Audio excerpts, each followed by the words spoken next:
Hello everyone, আসসালামু আলাইকুম। সবাই কেমন আছেন? আমি আলহামদুলিল্লাহ অনেক ভালো আছি।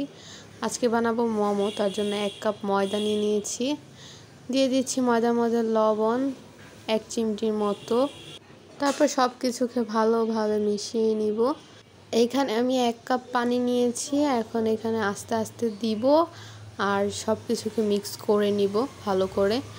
কারণ আস্তে আস্তে না দিলে কিন্তু বেশি হয়তো পানিটা পড়ে যাবে, নয়তো কম পড়ে যাবে, তো বোঝা যাবে না। তো তার জন্য একটু একটু করে দিব আর সব কিছুকে মিক্স করে নিব। আর এই যে আমাদের ডোটা কিন্তু একদম রেডি। এরকম হলেই কিন্তু হবে। আর আমাদের 1 কাপ থেকে এতটুকু পানি বেঁচে গেছে। আর এই যে দেখুন আমাদের ডোটা কতটা স্মুথ হয়েছে। আর এখানে আমি চিকেনের কিমা নিয়ে নিয়েছি। চিকেনের ব্রেস্ট পিসকে ভালো করে কিমা করে নিয়েছি ব্লেন্ডারে।